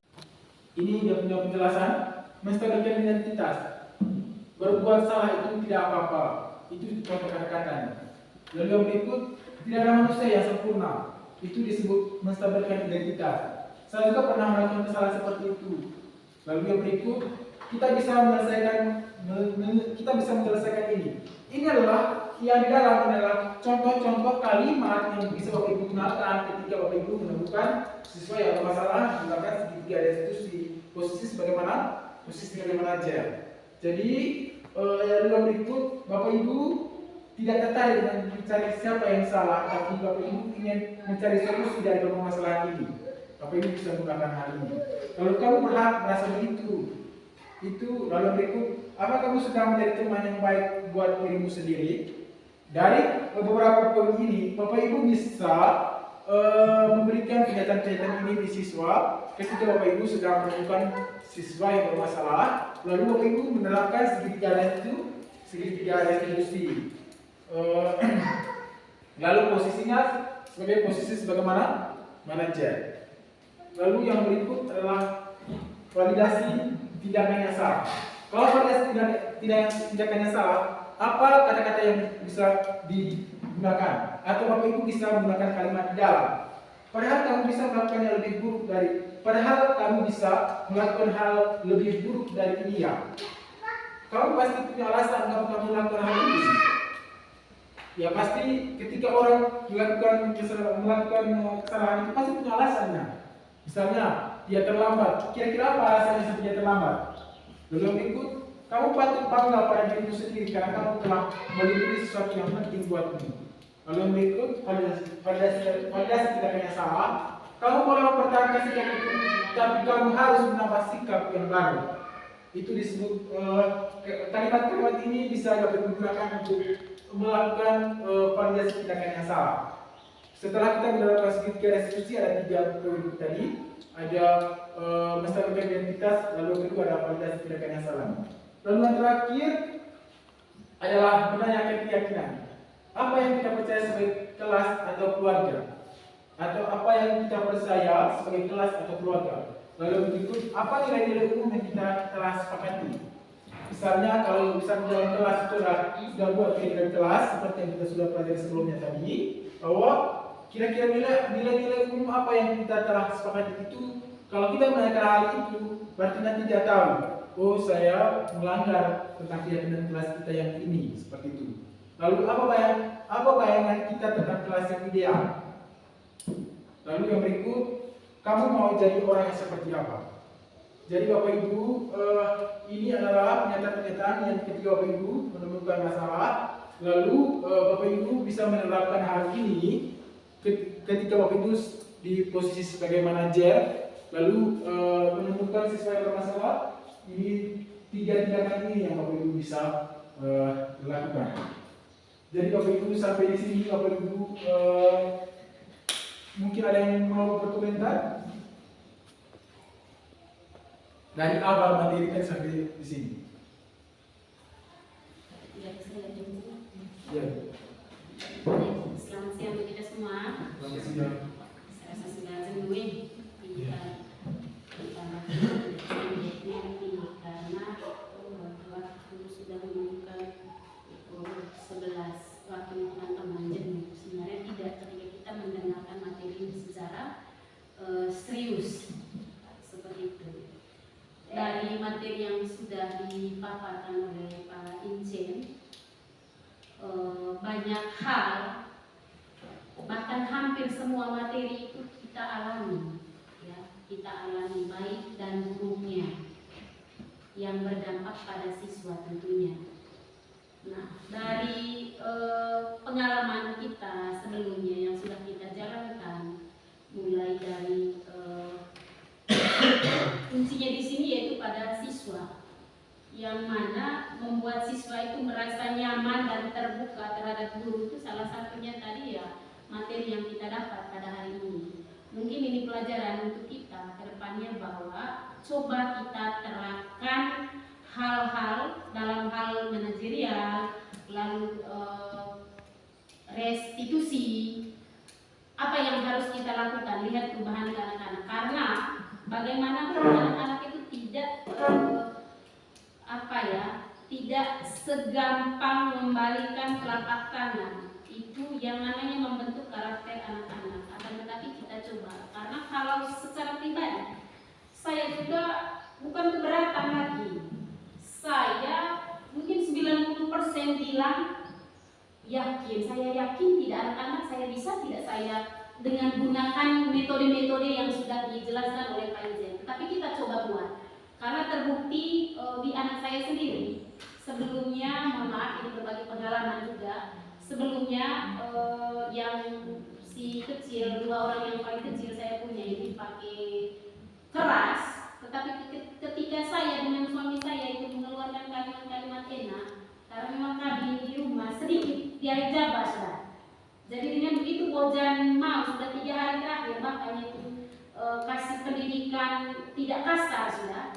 Jadi dia mau sudah tidak ikut saya ke sekolah, lalu sudah tidak rebel pagi hari. Entah kenapa saya bilang apakah itu cara berhasil atau karena Tuhan sudah berkehendak baik untuk si yang kecil ini. Mungkin kita coba praktekkan ke kita punya anak-anak dengan metode-metode yang ada. Jadi cukup dan stop memberi kekerasan terhadap anak-anak, panggil dia, rangkul dia, ajar dia untuk terbuka apa masalahnya, lalu kita carikan solusi. Itu yang pertama. Yang berikut, seharusnya duluan pertanyaan kan Pak, tetapi karena sudah terlanjur, kemarin waktu kegiatan bersama Pak Yos itu saya sudah menjawab bahwa bertolak belakang karakter seorang guru yang mana mendidik anak-anak, membentuk karakter anak-anak itu dengan berbagai macam karakter. Contoh Kim Tan Lim Tagor, siapa nama? Lalu Lan. Saya pernah mempraktekkan segitiga restitusi ini, pendekatan, curhat, bahkan saya panggil dia secara pribadi dalam ngopi bareng. Benar dia curhat, dia keluarkan segala unek-uneknya, akan pendekatan secara intens, lalu dari hati ke hati, tetapi masih itu menjadi pertanyaan besar bagi saya untuk saya bisa jalankan materi yang sudah dipaparkan. Lalu Kim Tan Lim, karena kadang anak-anak semua itu tergantung lingkungan. Boleh kita usaha untuk pendekatan semaksimal mungkin, akan tetapi yang namanya pengaruh lingkungan di sini kita sudah terapkan. Tetapi 5 menit keluar dari sekolah itu mereka akan buat ulang kesalahan yang sama. Mungkin itu menjadi PR bagi kita, tetapi bagi saya masih 100% saya pertanyakan tentang anak. Memang tidak semua, beberapa orang anak. Jadi tetap kita terapkan ini. Kembali tadi intinya membuat supaya anak-anak itu terbuka dengan kita. Dalam tanda kutip bukan terbuka yang privasinya, akan tetapi yang membuat dia itu nyaman dan sukses dibentuk karakternya. Itu saja dari saya. Apa saya kembalikan. Silakan kita ada komentar lain dari teman-teman yang lain. Saya bersama sedikit yang sudah disampaikan di pusat. Tanggapan saya terkait dengan kasus itu, ini juga memang mungkin juga terjadi kekurangan antara pendidikan formal dengan non formal. Ya, artinya begini, tidak bisa hanya mengandalkan salah satunya saja, tidak bisa mengandalkan pendidikan formal saja. Ya, non formal juga penting, artinya pendidikan dari orang tua itu. Ya, bisa saja tadi yang seperti dijelaskan oleh Pak Cipik itu kadang masalah-masalah yang sumbernya dari keluarga itu bisa ingin menjadi meluapnya itu bahan menjadi tempat untuk meluap mereka punya unek-unek atau persoalan di dalam keluarga itu adalah tempatnya di sekolah begitu. Jadi seperti itu kalau saya amati masalah yang terjadi antara Lan dengan si yang beberapa siswa yang yang sudah disebutkan namanya tadi itu. Sehingga pentingnya juga pendidikan non formal. Tidak ada lagi yang berkomentar. Tidak. Baik, Bapak Ibu, untuk kegiatan kita hari ini cukup sampai di sini, tapi ada beberapa poin penting untuk menutup kegiatan kita hari ini. Yang paling pertama bahwa adalah dari pemaparan materi tadi, ini ada poin-poin penting yang dalam sini. Bapak Ibu tadi sudah paham apa itu disiplin positif. Lalu dari disiplin positif itu ada nilai-nilai kebajikan. Lalu dari situ motivasi perilaku manusia, lalu ada hukuman dan konsekuensi dan restitusi, lalu ada keyakinan kelas dan kebutuhan dasar manusia, lalu 5 posisi kontrol dulu dan segitiga restitusi. Itu poin-poin inti dalam kegiatan kita hari ini, Bapak Ibu. Jadi Bapak Ibu, saya mau tekankan begini, Bapak, harapannya dari saya tidak hanya saya sebagai guru penggerak saja, tapi Bapak Ibu setelah mengetahui materi hari ini, Bapak Ibu siap menerapkan hal ini di sekolah, Bapak Ibu.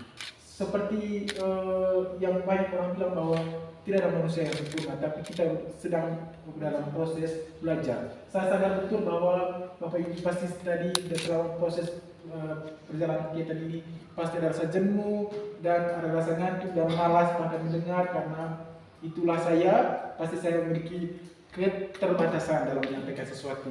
Mohon dimaafkan. Jadi Bapak Ibu, harapan dari saya bahwa ketika setelah mendengar materi ini, Bapak Ibu yang punya anak Bali, harapannya adalah Bapak Ibu membuat keyakinan kelas supaya seperti yang masalah yang dihadapi oleh Ibu Susan tadi, si Kim Tan Liu, kalau kita sudah buat keyakinan kelas, nanti kita tanya keyakinan kelas itu siswa sendiri yang buat. Lalu kita tanya keyakinan kelas apa yang kau sudah langgar. Lalu kebutuhan 5 kebutuhan dasar manusia. Kira-kira mungkin dia ada kebutuhan apa yang kurang sehingga kita harus penuhi kebutuhan itu. Sekian materi hari ini Bapak Ibu. Mohon maaf apabila ada yang kurang, ada yang salah. Untuk kegiatan kita hari ini saya sedikit berpantun. Bukan berpantun, tidak sesuai berpantunnya. Pantun di Bapak juga. Games, jangan Pantun. games jangan pantun. Kalau pantun nanti hanya saya sendiri. Itu tidak efektif. Pantun apa? Game ini adalah Secara manajerialisasi tidak masuk.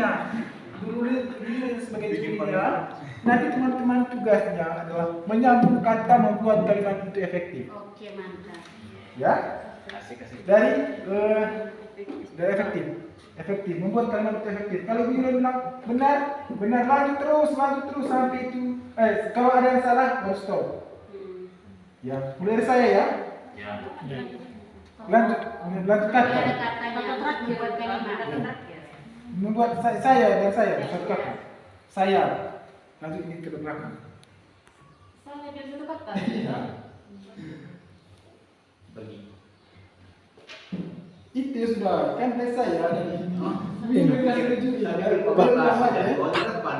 Ya. Oke, boleh. Ya sana, saya tidak. Dari dua. Dari ini saya. Tidak dari pas saya. Raja sudah. Pergi. Ke sekolah. Dengan motor. Tidak maksudnya kita buat kalimat. Katanya. Buat kalimat. Buat Salah kan? Mungkin saya bisa ini sedikit. Pasti. Buat sebuah kalimat yang nanti ada katanya. Cerita jadinya. Nah, sebuah kalimat nanti ada satu kata yang harus disambungkan oleh Ibu Yolan. Saya salah menyampaikan. Ya, Seperti itu silakan. tujuan. Ya. Silakan. Dari saya kan, saya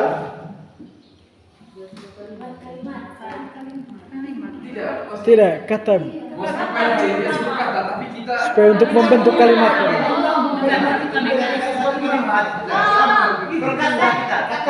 Kalau ya, kalau per kalimat tadi buat satu cerita apa?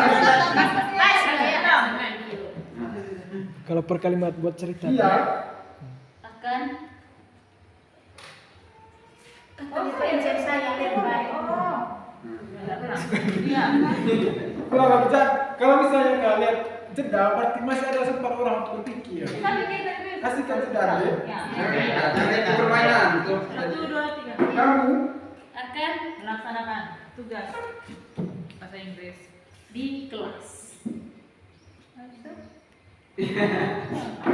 sampai kalau memang tidak bisa berarti itu yang salah, berarti stop gamesnya berarti gitu. Kalau batas stop sampai di mana? Sampai di bisa di kelas. untuk memberikan tugas Iya, kepada sampai siswa. tidak berhenti.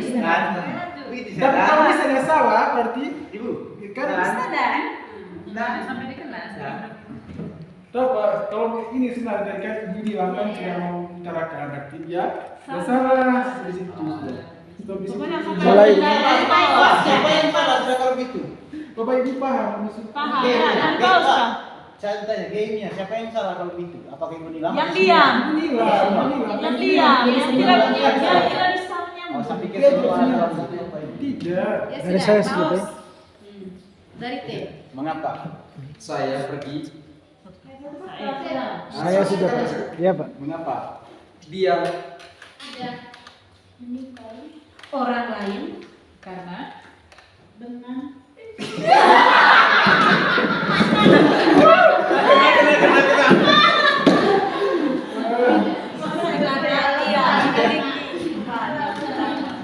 Bapak Ibu sudah paham. Jadi Bapak Ibu tidak boleh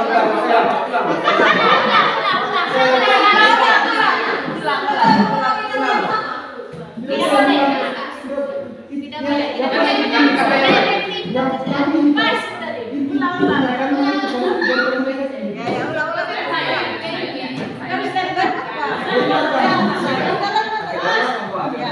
Tidak.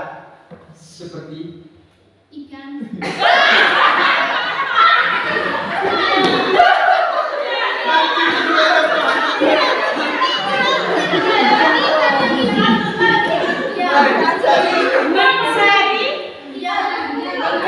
makan di air asin.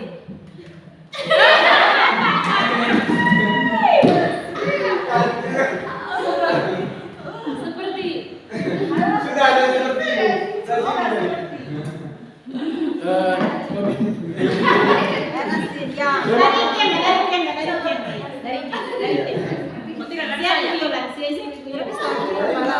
Saya sini. Karena terpisah malah di belakang.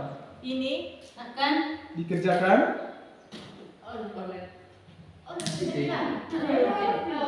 oleh kain yang suka satu kalimat. Oh ya, suka ya suka. Terlambat. makan.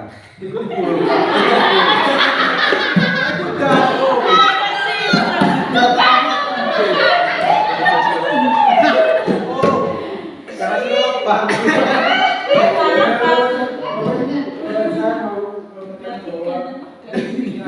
Bapak Ibu di sini kita bisa melatih untuk berkonsentrasi dan berpikir cepat.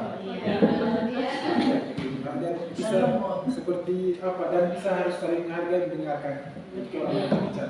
Mungkin punya arti semua. Jadi Bapak Ibu yang pertama saya mengucapkan terima kasih kepada kepala sekolah yang sudah mengizinkan saya untuk menyampaikan untuk berbagai baik aksi nyata dalam proses pendidikan guru penggerak kata guru, dan terima kasih kepada guru kurikulum sudah meluangkan waktunya untuk hadir di sini, dan semua teman-teman guru yang hebat yang sudah mengindahkan dengan kami. Dan saya tidak bisa membayangkan bagaimana perasaan saya betapa bahagia saya bisa berkolaborasi dengan teman-teman guru. Saya yakin Bapak Ibu guru bahagia, satu bahagia. Harapannya adalah materi yang saya bawakan tadi membuat Bapak Ibu bahagia, bukan membuat Bapak Ibu terbeban.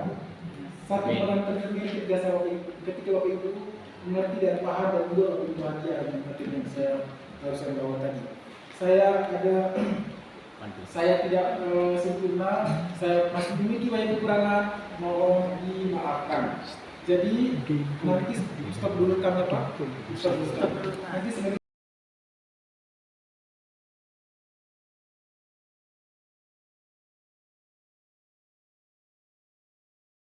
baik, selamat pagi anak-anak. Pagi Pak. Apa kabar kalian hari ini? Baik Pak. Baik, terima kasih. Ada yang tidak hadir hari ini? Ada Kak. Siapa? Aisyah. Siapa dia? Sakit Kak. Ada surat pemberitahuan? Tidak ada. Oke, tidak apa-apa. Baik, anak-anak, hari ini kita akan membuat keyakinan kelas. Kalian pernah mendengar kata ini? Tidak. Kalian pernah mendengar kata keyakinan kelas? Tidak ada. Oke, kalau seperti itu, saya akan menjelaskan kira-kira apa yang dimaksud dengan keyakinan kelas. Keyakinan kelas hampir mirip dengan yang namanya peraturan. Kamu pernah mendengar peraturan sekolah?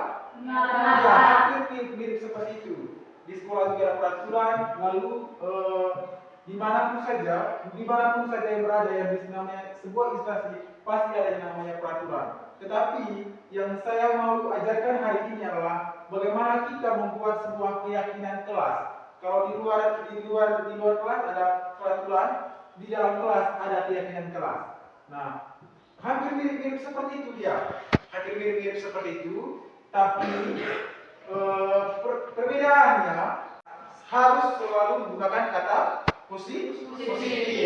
Sementara kalau peraturan itu kan ada yang kata negatif. Misalnya dilarang merokok. Nah, kalau ada keyakinan kelas itu harus menggunakan kata-kata yang positif. Lalu pertanyaannya, kenapa harus keyakinan kelas? Karena keyakinan kelas itu adalah yang meyakini diri sendiri. Jadi nanti semuanya itu bisa dijalankan dengan baik karena berasal dari diri sendiri.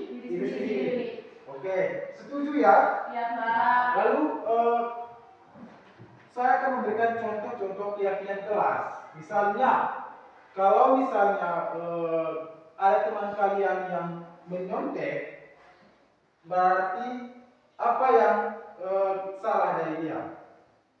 Kalau misalnya orang menyontek, Tidak berusaha sendiri Pak. tidak berusaha sendiri, apalagi Tidak mau belajar. tidak mau belajar. Tapi berarti dia itu tidak jujur. Nah, itulah yang disebut keyakinan kelas. Berarti dia tidak jujur. Lalu yang berikut adalah misalnya menyapu kelas setiap hari. Itu artinya keyakinan kelas apa? Bertanggung jawab. Nilai-nilai yang diambil di dalam keyakinan kelas. Jadi untuk sampai di sini kamu paham dengan keyakinan kelas? Ya Kak. Oke, kalau seperti itu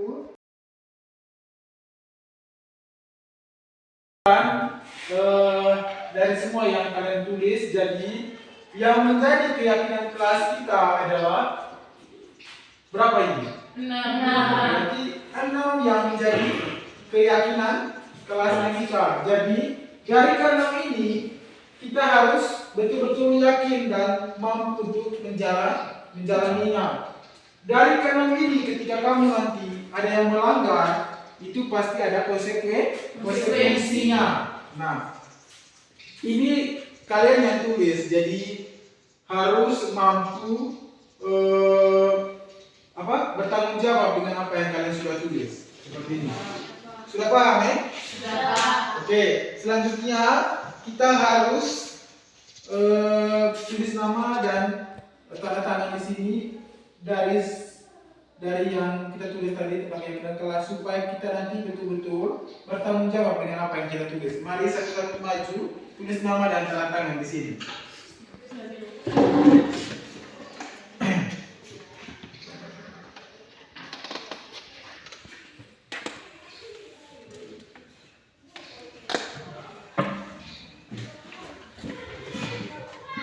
Nama dan tanda tangan.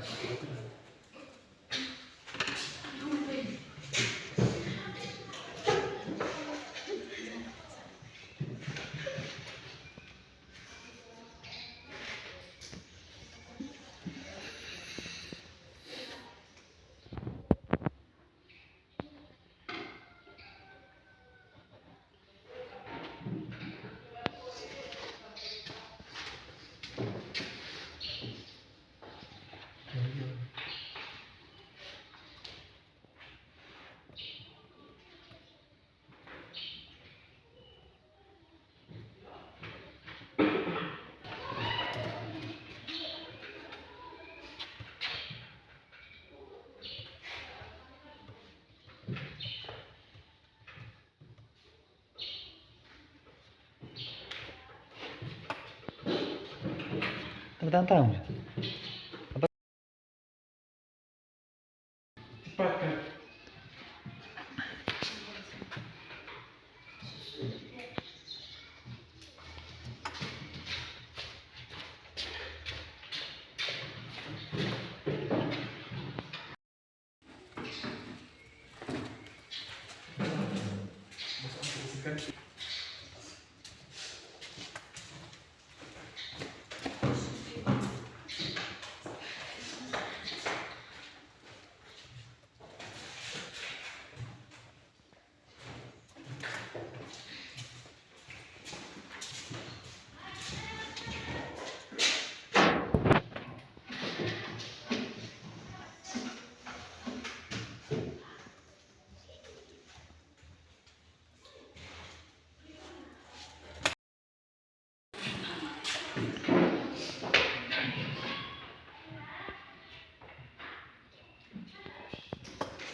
Untuk hari ini proses pembuatan kegiatan kelas kita sudah selesai.